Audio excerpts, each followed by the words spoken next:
सुप्रभात प्यारे बच्चों। तो बेटा आज हम फिर आपके लिए एक नया विषय लेकर के प्रस्तुत हुए हैं। हमारे विषय का नाम है कक्षा 12वीं पाठ 15। हमारे पाठ का नाम है बेटा चार्ली चैपलिन यानी हम सब। ये विष्णु खरे द्वारा लिखा गया है।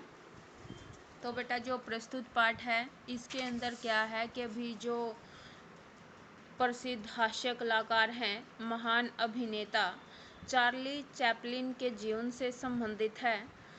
चार्ली चैपलिन क्या थे बेटा कि भी एक निम्न स्तर के व्यक्ति थे। उनके परिवार की आर्थिक स्थिति अच्छी नहीं थी। एक बेटा जो इनका ननिहाल पक्ष था वो खानाबदोश से संबंध रखता था। खानाबदोश होता बेटा जिनका रहने का एक जगह ठिकाना ना हो। तो जो इनकी माता थी बेटा वो स्टेज अभिनेत्री थी।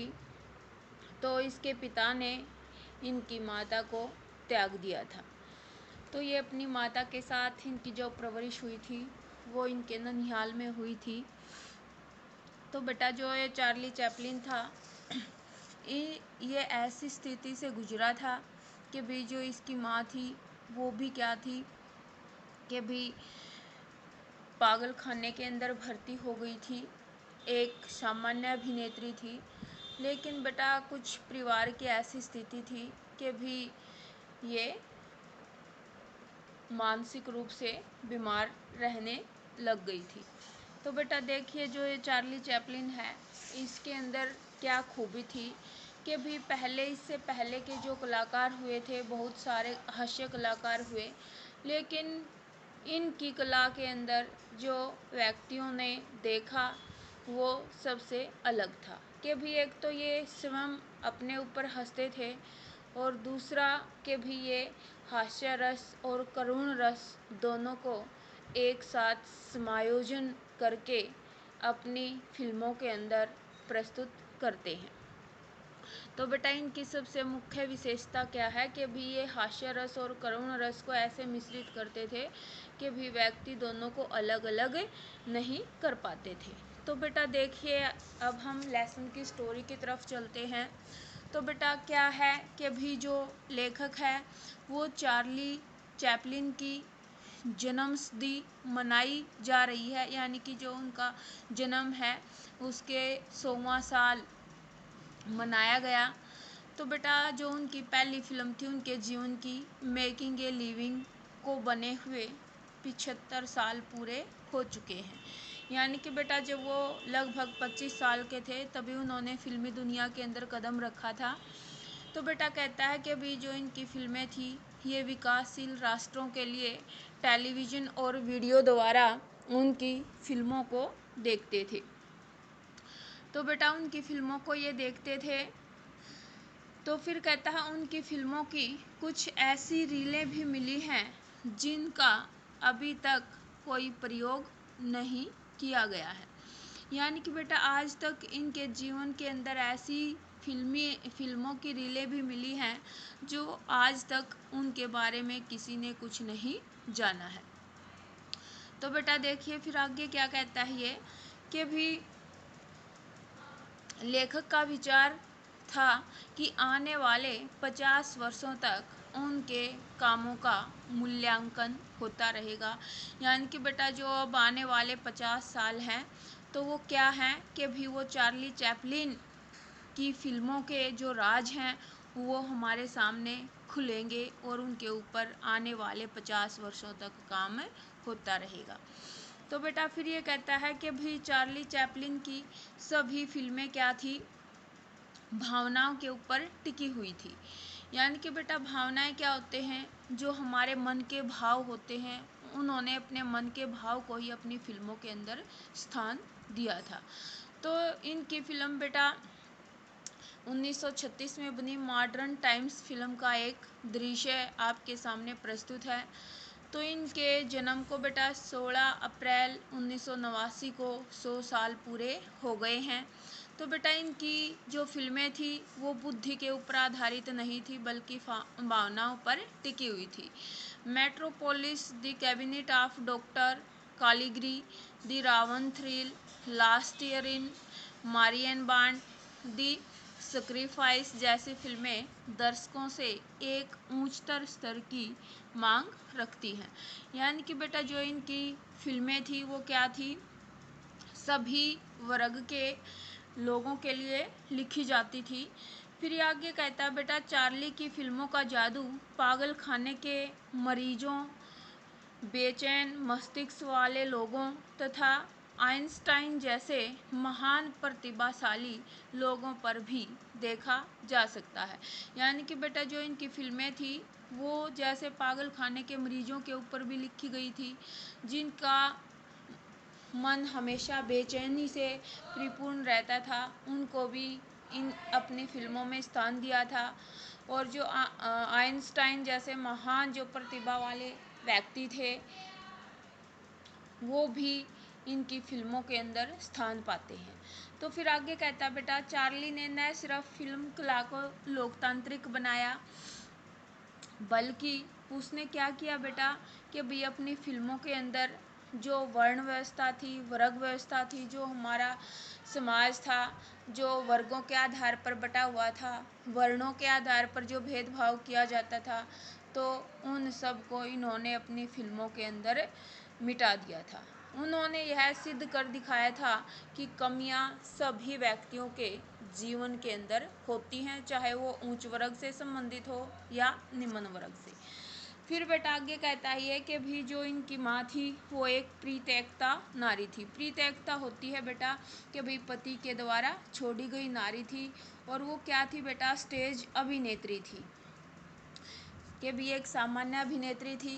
परंतु बेटा फिर वो कुछ स्थितियों के साथ पागल हो गई थी। घर में गरीबी के कारण जो चार्ली था वो अमीरों, सामंतों और उद्योगपतियों से अपमानित होता रहता था। यानी कि बेटा जो बड़े लोग होते हैं वो क्या करते हैं, गरीब व्यक्तियों का नाजायज़ फ़ायदा उठाते हैं, उनको दुदकारते हैं, समय समय पर उनका अपमान भी करते हैं। तो इसीलिए कहता है कि भी जो चार्ली चैपलिन था उसको क्या था बेटा, बड़े बड़े व्यक्तियों से अपमानित होना पड़ता था। लेकिन बाद में बेटा जब वो करोड़पति बन गए थे तो क्या था, फिर भी उन्होंने अपने जीवन मूल्य के अंदर कोई भी परिवर्तन नहीं लाया। यानी कि बेटा उनका जीवन था जो कि भी करोड़पति वो बन गए थे, लेकिन फिर भी उनके जीवन के अंदर ऐसा कोई परिवर्तन नहीं देखा गया। यानी कि बेटा उनको पैसे का घमंड नहीं था, उनके पास पैसे थे लेकिन फिर भी वो आम व्यक्ति जैसा जीवन जीते थे।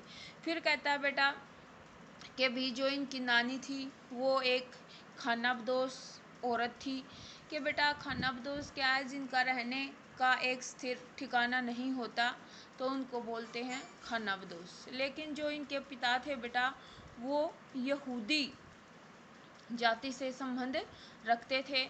और बेटा क्या था कि भी इनके जीवन की ऐसी कठिन परिस्थितियां थी कि भी इन्होंने चार्ली चैपलिन को भी घुमंतु चरित्र का बना दिया था। यानी कि बेटा जीवन के अंदर कठिन परिस्थितियां ऐसी आई कि भी पिता ने भी इनको त्याग दिया था, तो फिर इनका जीवन भी क्या था, घुमंतु चरित्र बन गया था। वे कभी बेटा मध्य वर्गीय, बुर्जुआ या उच्च वर्गीय जीवन मूल्य न अपना सके।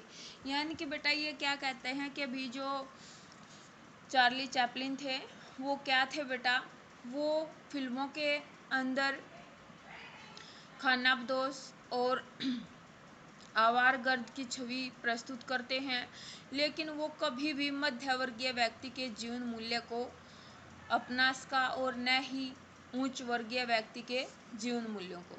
तो फिल्म समीक्षक आज भी यह समझते हैं कि चार्ली का आंकलन करना कोई आसान काम नहीं है। तो बेटा फिर ये कहता है आगे कि भी उन्होंने बार बार ये माना है कि भी जो विद्वान थे बड़े बड़े, कि भी चार्ली चैपलिन के बारे में कुछ लिखना बहुत कठिन कार्य है, कि भी वो जन्म से ही क्या थे, कि भी जो जन्म से ही उनकी कला उनके अंदर देखी जा सकती थी, कि भी जो उनकी नज़रें थी वो भी कला के ऊपर टिकी हुई थी। और बेटा उनकी जो कला सिद्धांत का निर्माण उनकी नज़र करती थी। फिर कहता बेटा चार्ली देश काल की सीमाओं को पार कर जाते हैं, यानी कि बेटा जैसे देश काल की जो सीमाएं हैं वो उनको अपने अपने धागे में नहीं बांध सकी। तो फिर उन्होंने क्या किया बेटा आगे कि भी उन्होंने उन सीमाओं को भी तोड़ दिया और सभी को वो अपने जैसा समझने लग गए थे। और क्या हुआ बेटा, दर्शकों को भी लगता था कि भी वो उनका किरदार निभा रही हैं। फिर कहता है चार्ली ने बुद्धि की अपेक्षा बेटा भावनाओं को ज़्यादा महत्व अपनी फिल्मों के अंदर दिया था। एक बार चार्ली क्या थे बेटा, बहुत बीमार हो गए थे और इस अवसर पर जो इनकी माँ थी बेटा, इनकी माँ ने इनको क्या किया था, बाइबल की किताब से ईसा मसीह का जीवन चरित्र पढ़कर सुनाया था। और बेटा वो जो जीवन चरित्र था वो क्या था कि भी जो ईसा मसीह थे वो सूली पर चढ़ने के प्रकरण तक पहुँचते पहुँचते क्या हुआ बेटा कि भी जब उनको सूली पर चढ़ने का प्रसंग चला हुआ था तो दोनों माँ बेटा रोने लगते हैं। परंतु इस प्रसंग से चार्ली ने स्नेह, करुणा और ममता का पाठ पढ़ा था बेटा। फिर कहता है उन्होंने यहाँ से उनके जीवन के अंदर प्रेम, दुख और क्या था बेटा, जो मानवता होती है उसको समझना उन्होंने शुरू कर दिया था। फिर बेटा एक और घटना थी जो इनको प्रेरित करती है, तो वो क्या थी बेटा कि जो चार्ली चैपलिन थे उनके पास क्या था बेटा, एक कसाई खाना था। कि भी एक कसाई खाना था जिसके अंदर हर रोज़ सैकड़ों पशुओं को काटा जाता था। तो बेटा सैकड़ों पशु वहाँ पर रोज़ लाए जाते थे और रोज़ काटे जाते थे। तो बेटा एक बार क्या होता है कि भी एक भेड़ किसी तरह से अपनी जान बचाकर भाग निकली। मालिक ने उसका पीछा भी किया, मालिक ने उसका बेटा पीछा किया, लेकिन फिर क्या हुआ कि भी मालिक उसके पीछे भागता भागता सड़क पर फिसल कर गिर पड़ा। दर्शक उसको क्या बेटा देख रहे थे तो उसको देखकर हंसने लगते हैं। तो बेटा फिर क्या होता है कि भी अंततः वो फिर उठकर उस भेड़ के पीछे फिर भागते हैं और लास्ट टाइम क्या होता है बेटा, वो भेड़ पकड़ी जाती है। तो चार्ली को पता था कि अब भेड़ के साथ क्या होगा, कि भी उस इससे उसके हृदय में क्या हुआ बेटा, करुणा के भाव जाग गए। क्योंकि उन्होंने करुणा का, मानवता को समझना जब उन्होंने शुरू कर दिया था तो बेटा उसको पता चला कि भाई अब ये भेड़ पकड़ी गई है तो इसकी भी बलि चढ़ने वाली है। तो जो उसका हृदय था वो करुणा से भर गया था। तो बेटा फिर कहता है यही से चार्ली ने हास्य के बाद करुणा इस मनोभाव को अपनी आने वाली फिल्मों का आधार बनाया। तो बेटा पहले तो क्या था कि भी पहले तो वो क्या था, उस तस्वीर को देख के भी एक जो मालिक है वो भेड़ के पीछे दौड़ रहा है तो उसको इस दृश्य को देखकर क्या होता है बेटा, हंसी आती है। लेकिन बाद में जब वो भेड़ पकड़ी जाती है तो उसको दुख भी होता है। तो वहीं से इनकी फिल्मों के अंदर क्या हुआ कि भी हास्य के बाद करुण रस का समायोजन इन्होंने अपनी कला के अंदर किया था। फिर कहता है बेटा भारतीय कला और सौंदर्य शास्त्र भी रस से संबंधित हैं, परंतु बेटा हमारे यहाँ क्या है कि भी हमारे यहाँ दोनों जो भाव हैं वो एक साथ नहीं देखे जाते, कि भी करुण रस और हास्य रस का समायोजन हमारी कलाओं के अंदर देखने को नहीं मिलता। जीवन में जब भी हर्ष और विषाद के अवसर आते हैं तो बेटा हास्य और जो करुण रस के भाव हैं वो तो आते जाते रहते हैं, परंतु दोनों में कोई समीपता नहीं होती। हास्य की स्थिति तब उत्पन्न होती है जब हम दूसरों को देखकर हंसते हैं। जब हम दूसरों को देखकर हंसते हैं तो बेटा हम काफ़ी देर तक हंसते रहते हैं। लेकिन जब कुछ कार्य हमारे जीवन के अंदर ऐसे भी होते हैं कि भी हमें स्वयं पर भी हंसी आती है, लेकिन भारतीय फिल्मों के अंदर ऐसा नहीं दिखाया गया। तो बेटा फिर ये कहता है कि भी हास्य आलंबन हम स्वयं न होकर दूसरे को बनाते हैं। कि भी जो संस्कृत नाटक है उसके अंदर भी जो विदूषक होता है बेटा वो दूसरों को हंसाता रहता है, और करुण रस और हास्य रस का मिलन वहाँ भी नहीं होता। दर्शकों को यह पता नहीं चलता कि चार्ली कब करुणा का रूप धारण कर लेगा, कब करुणा हास्य के अंदर परिवर्तित हो जाएगी। तो बेटा फिर कहता है भारतीय साहित्य शास्त्र में चार्ली के इस प्रयोग को स्वीकार किया गया है जिससे कला की सार्वजनिकता सिद्ध होती है। चार्ली के इसी सौंदर्य शास्त्र से प्रभावित होकर जो राज कपूर थे बेटा उन्होंने आवारा फिल्म का निर्माण किया था। यह न केवल चार्ली का भारतीयकरण था बल्कि दी ट्रम्प का शब्दानुवाद भी था। इस फिल्म के बनने के बाद उस परंपरा ने जन्म लिया जिस पर नायक बेटा क्या करने लगे, स्वयं पर हंसने लगे। तो बेटा स्वयं पर जब कलाकार हंसता है तो उसके अंदर क्या होता है, फिल्म के अंदर हमें अलग ही आनंद की अनुभूति होती है। तो बेटा फिर देखिए आगे क्या कहता है ये कि भी इसके बाद तो दिलीप कुमार ने बाबुल, शबनम, कोहिनूर, लीडर, गोपी और देवानंद ने 9-2-11 जैसी फिल्में भारत के अंदर फिल्म जगत को दी। फिर कहता है बेटा आगे कि भी इसी प्रकार इस चरण को आगे बढ़ाते हुए शम्मी कपूर, अमिताभ बच्चन और श्रीदेवी जैसे कलाकारों ने चार्ली चैपलिन जैसी भूमिकाएं अदा की।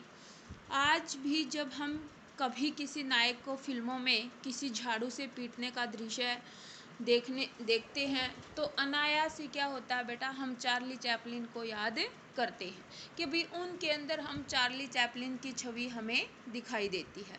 तो बेटा फिर ये कहता है कि अभी एक होली के पर्व की हम चर्चा न करें तो हमारे देश में स्वयं पर हंसने की परंपरा नहीं है।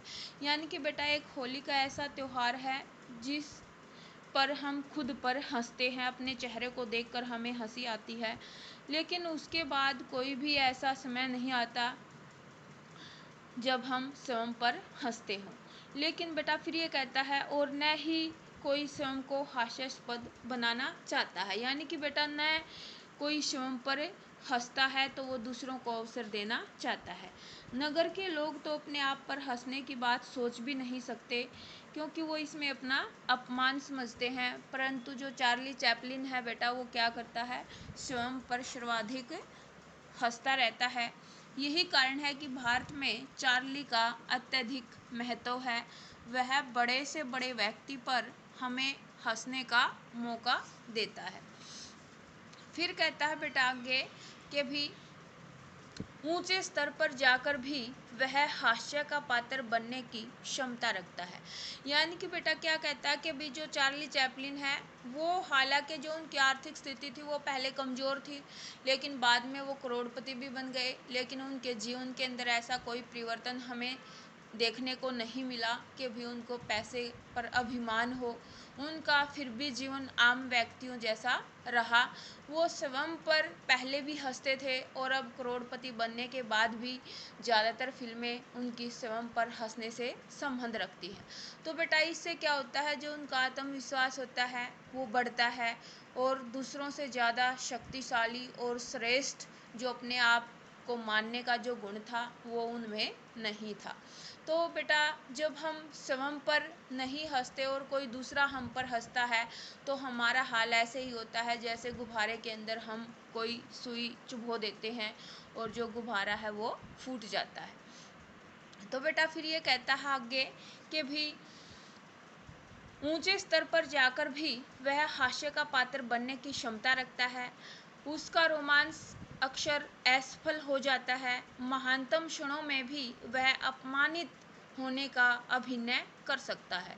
शूरवीर क्षणों में वह केलव्य और प्लायन की स्थिति उत्पन्न कर देता है। यानी कि बेटा जब कलाकार उनका उच्चतम बिंदु होता है तब भी वो क्या करता है कि बेटा हम जैसे जो लोग होते हैं वो तो क्या करते हैं कि भी अपने को अपमानित होने से बचाने का हर संभव प्रयास करते हैं, लेकिन उनके अंदर ऐसा गुण नहीं था। वो जब उनकी कला चरम सीमा पर होती थी तो भी वो क्या करते थे बेटा, कुछ ऐसा सीन फिल्माते थे जो स्वयं पर उनको हंसने के लिए मजबूर कर देता था। तो बेटा फिर आगे कहता है, उसके जो पात्र लाचार होते हैं वही अक्सर विजय प्राप्त कर लेते हैं। कि भाई जब हम अपने मान सम्मान की तरफ कोई ध्यान नहीं देते, हम सिर्फ भावनाओं के अंदर बहकर कोई भी काम करते हैं तो उसके अंदर हम अवश्य ही सफलता प्राप्त करते हैं। इन विपरीत परिस्थितियों के कारण भारत में चार्ली का विशेष महत्व है, लोग उसे खूब पसंद करते हैं। तो बेटा आज भी क्या है, जो भारतीय कलाकार हैं वो चार्ली चैपलिन का अनुकरण करके फिल्मों के अंदर काम करते हैं और बेटा उन्हीं का आईना अपनी फिल्मों के अंदर वो प्रस्तुत करने का प्रयास करते हैं, क्योंकि बेटा वही सबसे अच्छा व्यक्ति होता है जो क्या है कि भी खुद पर हंसते हुए दूसरों को भी हंसने का अवसर देता है। तो बेटा ये हमारा लेसन था कि भाई जो चार्ली चैपलिन था वो किस तरह एक निम्न स्तर से संबंध रखता था, कि भाई जो उनकी आर्थिक स्थिति थी वो अच्छी नहीं थी, लेकिन धीरे धीरे उन्होंने अपनी स्थिति को मजबूत बनाया, लेकिन फिर भी उनका जीवन आम व्यक्ति की तरह ही रहा। और जो बेटा जीवन के अंदर जो समाज के अंदर व्यक्तियों की जो परिस्थितियां थी, उन परिस्थितियों को उन्होंने अपने फिल्मों के माध्यम से जनता के सामने प्रस्तुत किया। पहले तो क्या थी बेटा, जो हमारी फिल्में थी वो केवल उच्च वर्ग तक संबंध रखती थी, केवल जो हमारे राजा महाराजा लोग थे उनके मनोरंजन के लिए फिल्में बनती थी। लेकिन इन्होंने जैसे ही फिल्मी क्षेत्र के अंदर कदम रखा तो इन्होंने क्या किया, जो सामाजिक परिस्थितियाँ थी, हमारी सामाजिक परेशानियाँ थी, उनको अपनी फिल्मों के माध्यम से जनता के समक्ष प्रस्तुत किया। और ये एक जनता के बीच में क्या है बेटा, एक सुप्रसिद्ध महान हास्य कलाकार के रूप में प्रसिद्ध हो गई। तो बेटा ये हमारा लेसन था, उम्मीद करती हूँ आपको अच्छे से समझ में आ गया होगा। तो बेटा जैसी भी आपको ये वीडियो लगे हमें कमेंट के माध्यम से प्रस्तुत करें। जल्द ही हम आपके लिए नेक्स्ट वीडियो लेकर के प्रस्तुत होंगे, जिसके अंदर हम पाठ का अभ्यास उसके अंदर डिस्कस करेंगे, प्रश्नोत्तरी लेकर के हम प्रस्तुत होंगे। धन्यवाद।